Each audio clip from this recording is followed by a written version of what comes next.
Muy buen día, amigas, muy buen día, amigos. Estamos otra vez en Hay Otra Historia, Radio Fortaleza. Hoy es un día especial porque tenemos al diputado electo Gustavo Salle. ¿Cómo está, doctor? Buen día. Buen día, ¿qué tal? Muy bien, con mucho gusto estar en comunicación con usted y su audiencia.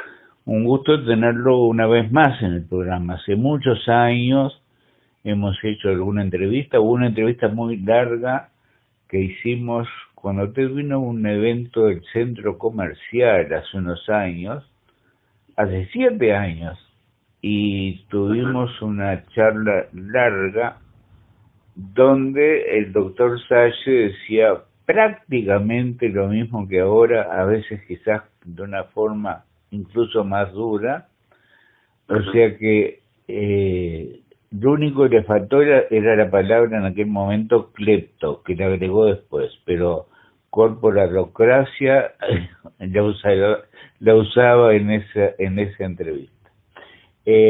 Doctor, bueno, usted sabe que está claro que en este momento está todo el mundo, el sistema político mirando con lupa a Salle a ver qué va a hacer Salle. Ya se sabe que usted va a anular su voto y que va a decir a sus 60 y tantas mil personas que lo votaron que, bueno, que les gustaría que anularan, pero que al mismo tiempo son libres de hacer lo que quieran en el balotaje. Y usted ha dicho, yo llego con un espíritu donde voy a tener que pagar un derecho de piso porque no conozco el Parlamento, pero llego a escuchar, a negociar lo que sea negociable, que para usted me parece que es muy poco. Me gustaría arrancar por ahí. ¿Qué es lo que para usted sería negociable ante un eventual gobierno tanto de la actual coalición como del Frente Amplio? Bueno, correcto. Está muy buena la introducción, felicitaciones. Fue muy fidedigna lo que yo vengo hablando, exponiendo.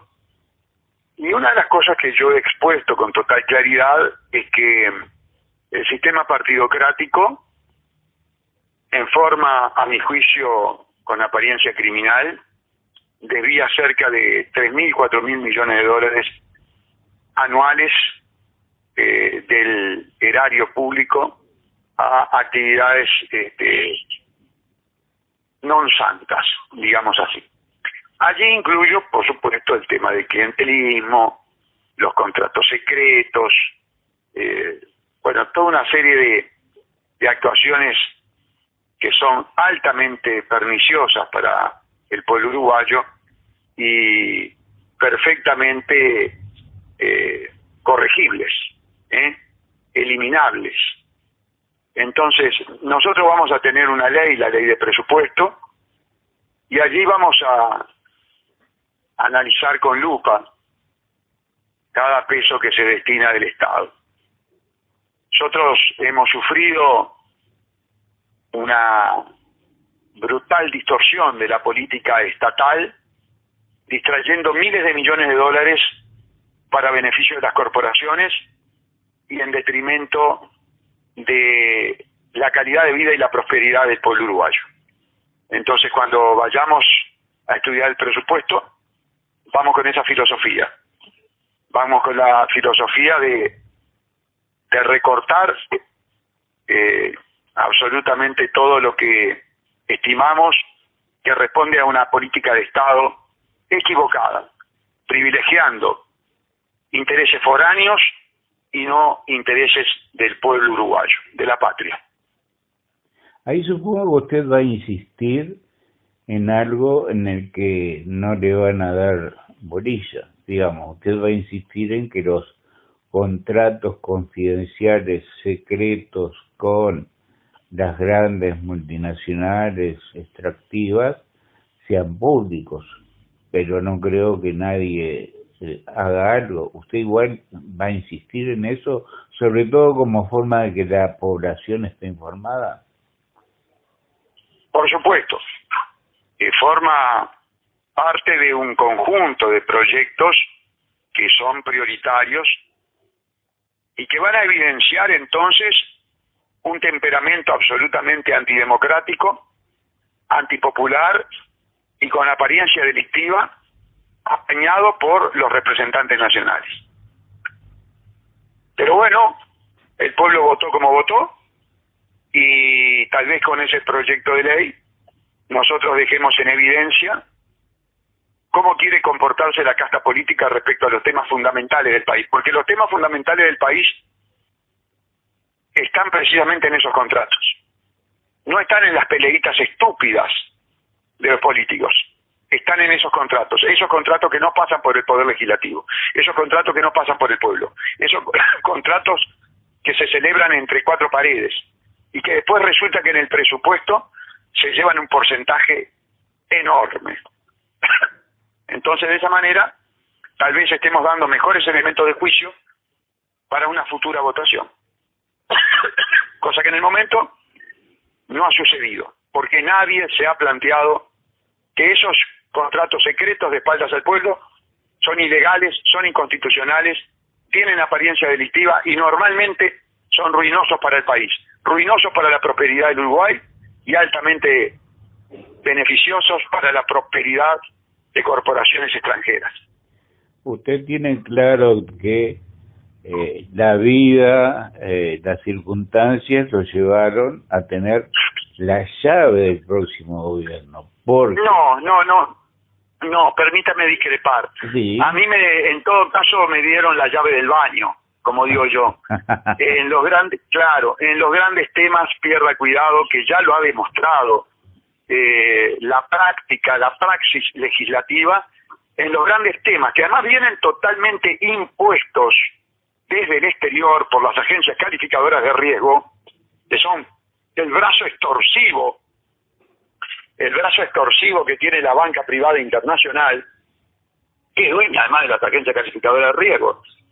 Ahí hay un conflicto de intereses. El mismo que me presta es el mismo que me califica, y al calificarme me está fijando la tasa de interés. Cosa que nunca un político ha puesto de manifiesto. BlackRock tiene acciones en Moody's, Fitch y Standard & Poor's. Y BlackRock es uno de los principales prestamistas del mundo. ¿Se da cuenta?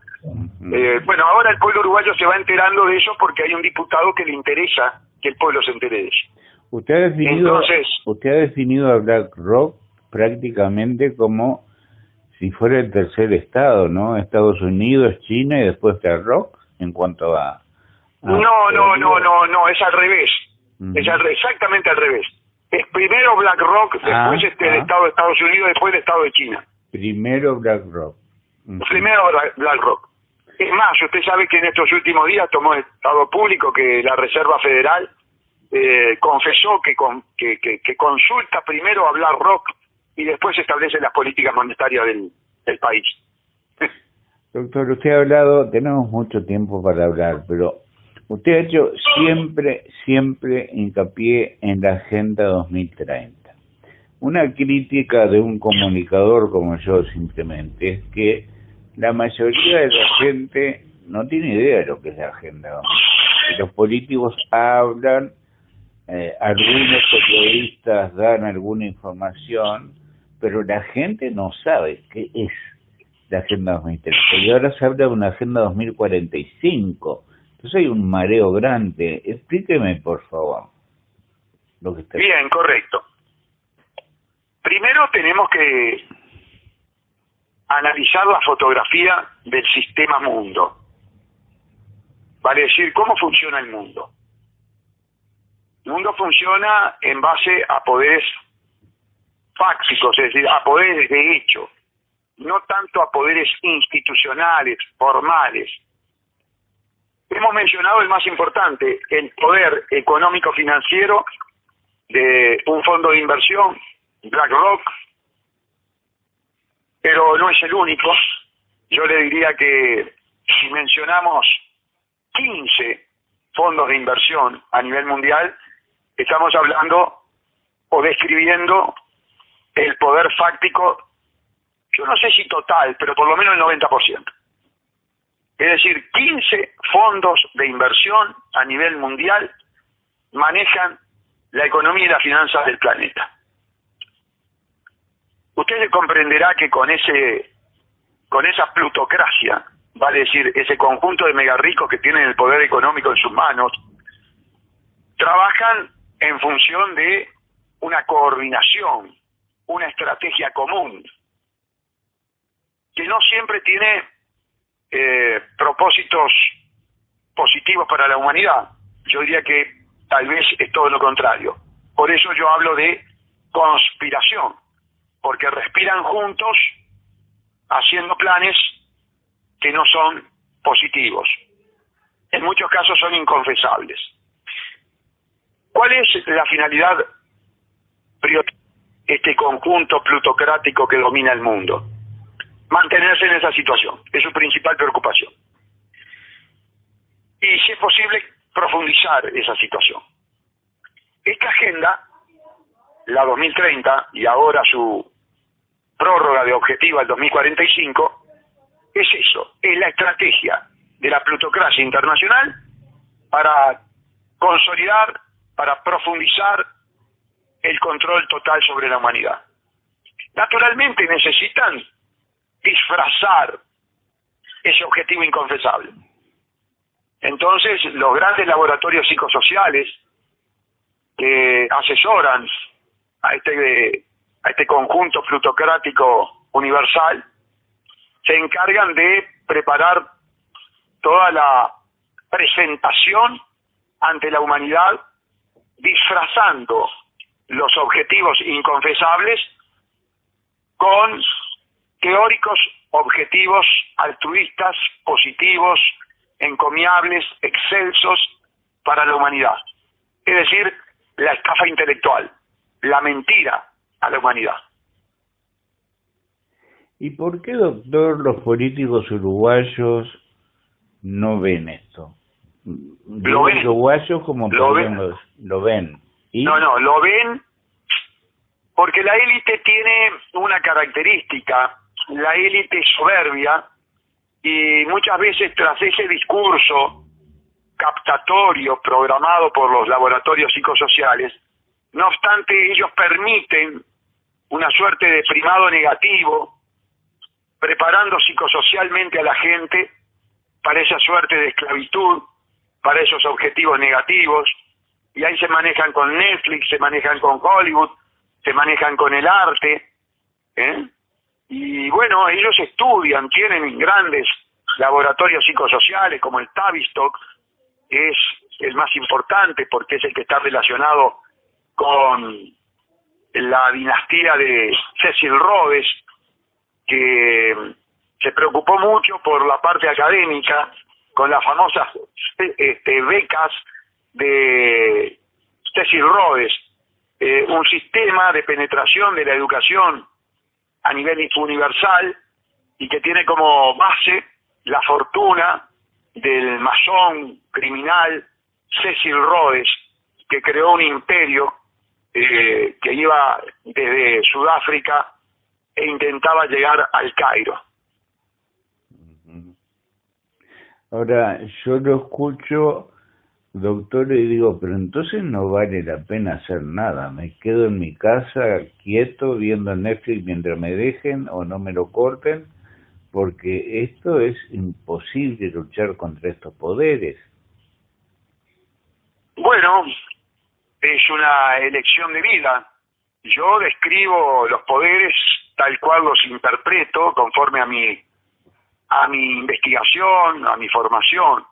Ahora, yo creo que la lucha de la humanidad no deja de ser un freno, que si no existiesen los combatientes contra la élite plutocrática, no habría una prórroga de la Agenda 2030, no habría un nivel de no vacunados cercano al orden del 27-30% en algunos lugares, y en otro al revés, llega al 60%, como es la situación en algunos países de África.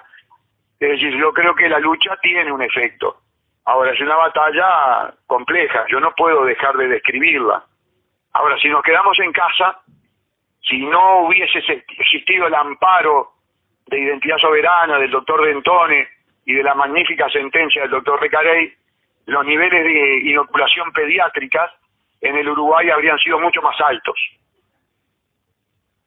Para usted, entonces, vale la pena luchar y en eso está.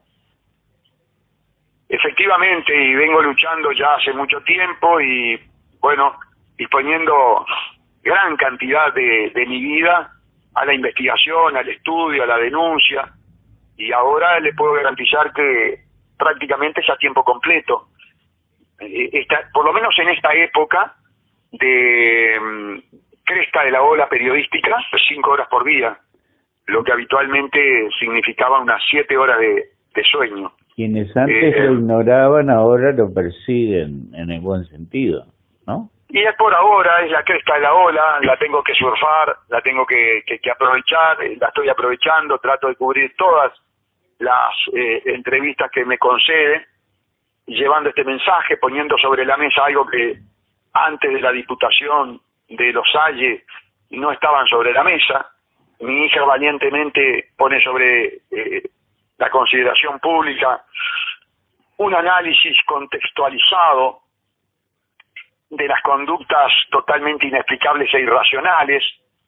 Creo que hoy hubo otro desvanecimiento de un chofer de Cutsa que se llevó una columna por delante, las muertes súbitas de niños, de jugadores, de profesionales, vinculándolo, por lo menos conjeturalmente, hipotéticamente, como se maneja el método científico. El método científico se basa primero en una hipótesis de trabajo y luego en la metodología de la comprobación. Bueno, poniendo sobre la mesa una hipótesis que para el periodismo nacional era prohibida, era tabú, no se podía mencionar. La valentía de mi hija, que le cuesta pasar muy malos momentos porque hay un ataque incesante del periodismo, de las redes, pero con valentía lo puso arriba de la mesa. Ella dijo que esta persona se desplomó de alguna manera porque estaba inoculada, porque estaba ella dice que una hipótesis a trabajar es precisamente los estudios basados a partir de comprobar que esta persona haya estado o no haya estado inoculado. Todo lo de mi hija, como bien lo expresó, es conjetural y hipotético porque carece de la información fidedigna que no han dado los medios de comunicación. Han evitado por completunas, no se sabe si este chofer estaba vacunado o no, trabajando en Cutsa, atento a la política coactiva que llevó adelante el masón, dueño de Cutsa, Salgado, que la conocemos porque tuvimos desde el punto de vista profesional quejas respecto a esa coacción que lamentablemente el PIT-CNT no denunció. Es muy probable que todos los choferes de Cutsa estén vacunados. Doctor, me llega el momento justo de plantearle algo que ya están diciendo de usted y que tengo entendido que en su propio partido algunas voces hay críticas. Lo están acusando de nepotismo, que hizo un arreglo, un cambio ahí para que su hija pudiera entrar al Parlamento junto con usted, quedando una persona por el camino. Cuénteme su opinión. Bueno, es absolutamente falso, está absolutamente comprobado, ya lo he explicado en mi canal, en el canal que he comprado Espacios, que es un Dersaque Media. Uh-huh. El tema es que yo soy candidato en los 19 departamentos, porque, bueno, es un partido que se basa en el trabajo de 20 años del doctor Salle. Nadie puede negar que la identidad soberana se construye sobre el trabajo del doctor Salle. La persona de mayor confianza en este partido para mí es mi hija, y además jugó un rol preponderante en un factor que constituyó un elemento gravitatorio en la elección, que es nuestra posición antivacuna.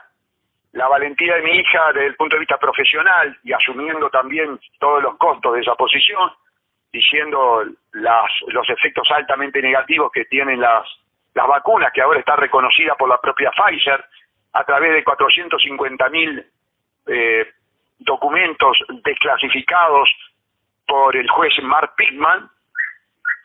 hace que yo la elija como la persona de mayor confianza y además por sus méritos y su capacidad como suplente mía en los 19 departamentos.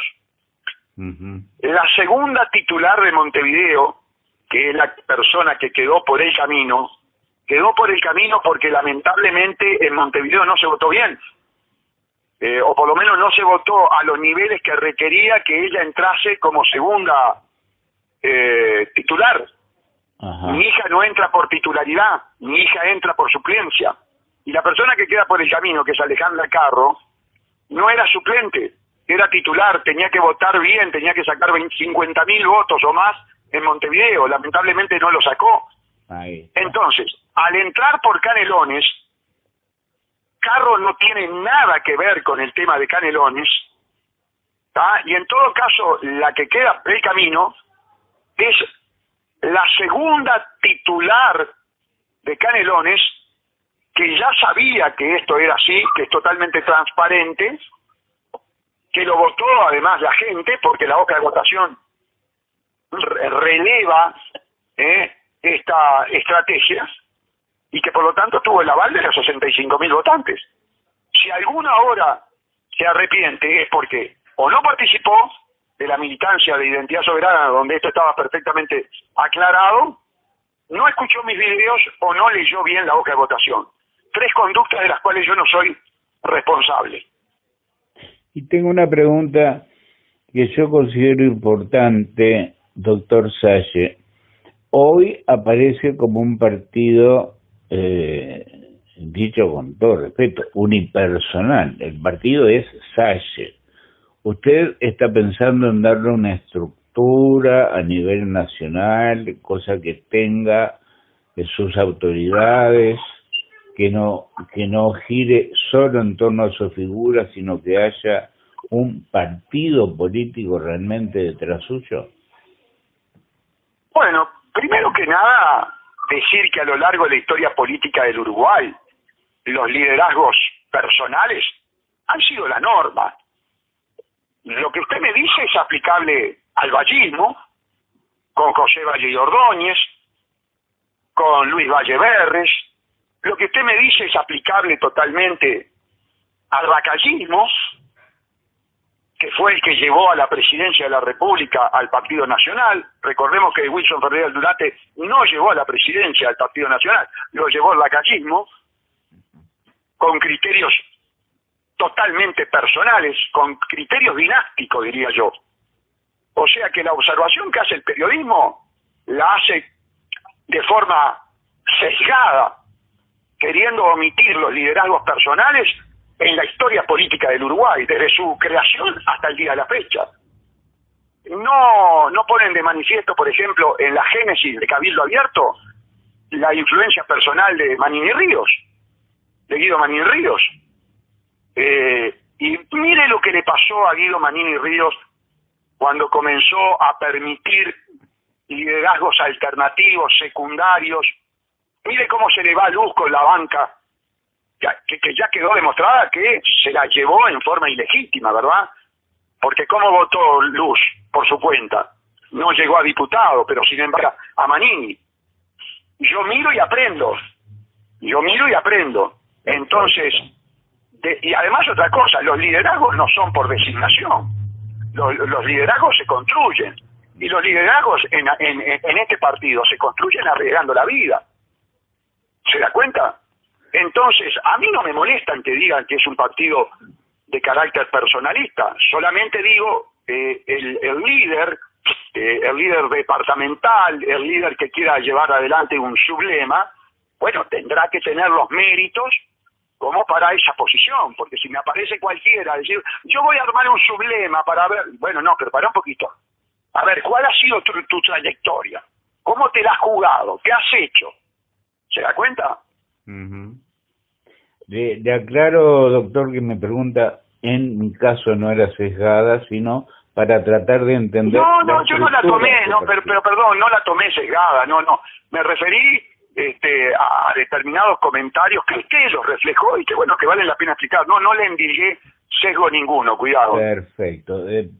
¿Sabe que el otro día, en la diaria del viernes salió un artículo de un politólogo uruguayo de prestigio que se llama Camilo López, que es especialista en temas políticos y de ultraderecha, y lo califica usted de el primer rojipardo uruguayo, que recordó que los rojipardos fueron, bueno, comunistas rojos que en la Guerra Civil Española comenzaron en una trinchera y terminaron aliados del franquismo. Y él hace todo un análisis ahí, que sería bueno que usted lo viera y lo pudiera contestar si quisiera. Hace todo un análisis de ahí de por qué usted termina siendo, como se dice ahora, afín a, sí, que va rumbo a la ultraderecha, aunque presente posiciones que son de ultraizquierda en algunos casos. A ver, tío, cuénteme un poco cómo lo ve. No vale la pena profundizar, porque es gente que se quedó en el siglo XX, se quedó en una estrategia de manipulación que fue muy útil en el siglo XX, que la llevó adelante, por supuesto, la cleptocorporatocracia, y que fue muy útil dividir, atomizar a la humanidad en comunistas y capitalistas, en pachos y bolches, en izquierda y derecha. Aquí el análisis es otro, hay que analizar las estrategias que tiene precisamente esta cleptocorporatocracia, que ataca por la derecha y ataca por la izquierda, porque este muchacho seguramente considera que la política del doctor Tabaré Vázquez y la política de Mujica fueron de izquierda. Entonces ya ahí no podemos seguir hablando, porque tiene una terrible confusión, no entendió nada de política, ¿se da cuenta? Y yo para qué voy a analizar un texto, un análisis, precisamente un análisis también, si parte de errores conceptuales garrafales. No, está totalmente equivocado, me traspola a la época de la Guerra Civil Española, nada que ver con el mundo actual, nada que ver con el Gran Reset, nada que ver con el procedimiento de control total y absoluto. Bien, entonces, respecto de dicho análisis, habida cuenta de lo que nosotros hemos establecido, conceptualizado, creo que no vale mucho la pena, no vale mucho la pena, porque ya está, ya se evidenció que con el cassette o con los cassettes de 1970 analizar el 2024 es un error absolutamente infranqueable, no vale la pena. Lo llevo unos años atrás, o no tanto, doctor Sánchez. Yo Sí. le decía que en el 2014 le hice una entrevista que está publicada, el audio en internet, donde usted allí decía cosas durísimas. Por ejemplo, que Tabaré Vázquez y Jorge Díaz eran los responsables de la impunidad en el país, que eran que eran miembros de un Estado terrorista, que el Estado torturaba, y nunca en la vida, que yo sepa, y yo se lo pregunté en ese momento, pero ¿y como no le han hecho juicio por lo que está diciendo? Porque eso era un ejemplo de muchísimas cosas que usted ha denunciado. ¿Y por qué nunca le han hecho juicio o le han hecho? Y porque yo los denuncié penalmente, porque estaba comprobado, porque yo participé de la comisión de Manfred Novak, que era el relator para la tortura en las cárceles de la Organización de las Naciones Unidas. Estaba probado que había un hacinamiento del orden del 160%, que ahora es mayor. Estaba probado los malos tratos, estaba probado las situaciones de negligencia que permitieron el incendio de la cárcel de Rocha con 2 presos muertos. Ahora hubo un incendio, quemaron vivo a 5 presos. ¿Qué me van a denunciar? ¿Qué me van a denunciar si son ellos los que tienen que ir al juzgado? O tenían que ir al juzgado en aquella época. Y si no, y si no fueron al juzgado y se archivaron las causas que yo generé con la denuncia, es por la complicidad que tenía el Poder Judicial dominado por la masonería. ¿Qué me van a denunciar? Usted decía a lo largo de la entrevista, doctor Salle, que iba a tener que pagar derecho de piso, que no conoce el Parlamento ni físicamente, que nunca ha estado en el recinto, por ejemplo. Y yo le hago una pregunta que creo que es complicada.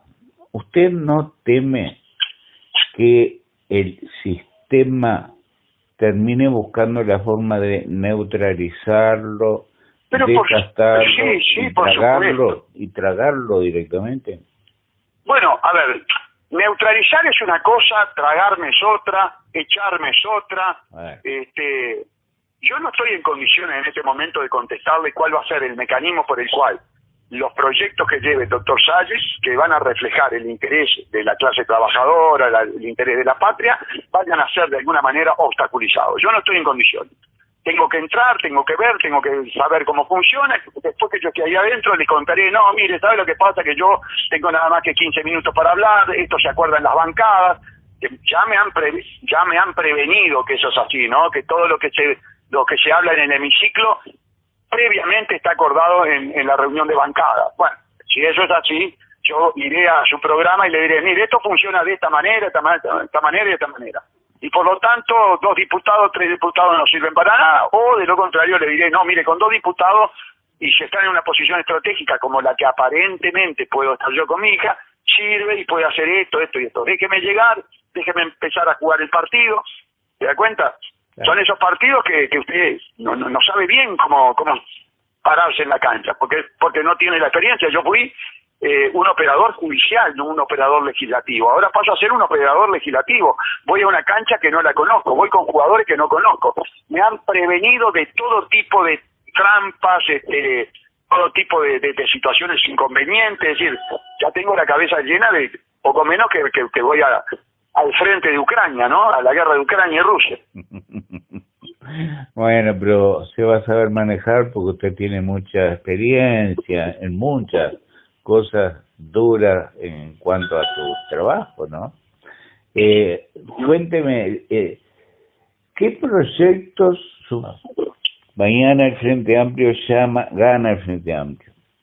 Llama como ha dicho, a una gran discusión de todos los partidos sobre el tema de la seguridad social. Es temprano para hablar de esto, pero bueno, yo le hago una pregunta. ¿Habría alguna condición sine qua non para usted para integrar cualquier acuerdo en ese sentido? Bueno, a ver, lo primero que le quiero decir es que yo voy en calidad de legislador. Voy a un parlamento que viene de latín, ¿verdad? Es hablar, dialogar, concertar, negociar. Si yo me considerara un individuo que este sistema no adelanta un ápice a hablar, no estaría en la parte política. En la parte judicial, yo me di cuenta que la campaña de denuncias algún resultado dio, y por lo tanto dije, bueno, si en la parte judicial algún resultado dio, de 0 a 100 pongámosle 7, 8%, que es muy poco, estoy de acuerdo, pero peor es nada, ¿verdad? Peor es nada. Entonces, si yo a nivel parlamentario puedo repetir esa experiencia y puedo, por ejemplo, incidir de 0 a 100 en 4, en 8, en 10 o en 20, es mejor que nada, ¿verdad? Y entonces, bueno, estoy dispuesto a ello. Ahora, usted plantea un tema inicial, el tema de la seguridad social. Orsi saboteó el sí. Orsi es el responsable de haber perdido el sí, sin lugar a ninguna duda. Punto. Si hay un responsable, es Orsi. Que no es Sobró. Si hay un responsable, es el MPP, que no es Sobró. Y que hizo campaña contra el sí. Porque hablaron contra el sí. Hablaron 103, 112 profesionales, habló Mujica, es decir, habló el Pacha Sánchez. Entonces, son los responsables. Ahora que perdieron la vía más importante, que es la vía soberana, la vía de que sea el pueblo y que hable al respecto, con una jerarquía en el orden jurídico superior al de la ley, vengan a mí a plantearme temas, bueno, los voy a analizar, veré si son o no positivos para el jubilado, para el pensionista, pero tampoco voy a llevar posiciones demagógicas. No, posiciones demagógicas no. Si a mí me vienen a hablar, por ejemplo, de la nacionalización de los fondos de las AFAP, no, pará, porque eso es inconstitucional. Eso es una trampa, eso es hacer una ley para que la Suprema Corte de Justicia la declare inconstitucional inmediatamente. Vos tuviste la oportunidad y no lo hiciste. Así que veré, voy a ir al diálogo, voy a ir con la mejor buena disposición para dialogar, pero con posiciones, por supuesto, lo que ha caracterizado mi vida, muy firmes, ¿no? ¿Cómo se considera en esta nueva etapa? Porque usted ha dicho, ahora voy por diputado, en la próxima voy por senador y en la próxima voy por... No, pare, no me la alargue tanto porque en la próxima tienen que ir a Materterra a llevarme las listas, no.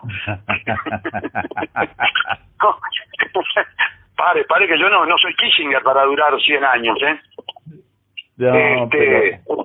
Bueno, mire, ahora que le digo Kissinger, ¿sabe que uno de los principales gestores, uno de los principales ideólogos de la Agenda 2030, 2045, paradójicamente, porque la defiende el Partido Comunista, los Tupamaros, los socialistas, fue Henry Kissinger?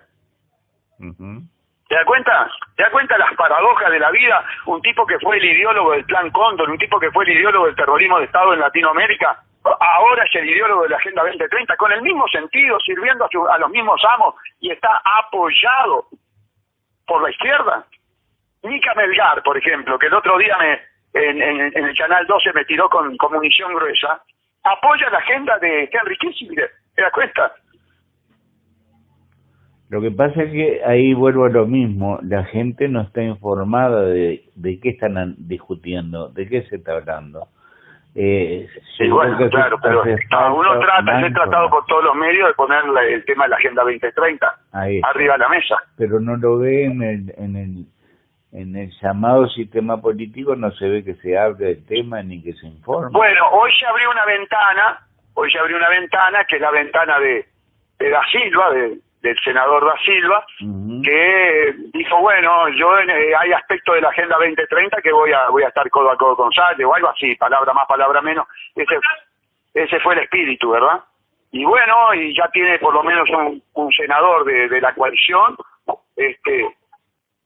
un senador de la coalición que habla este tema, lo toma, porque claro, está afectado en sus intereses económicos, que es bajar la producción agropecuaria del país.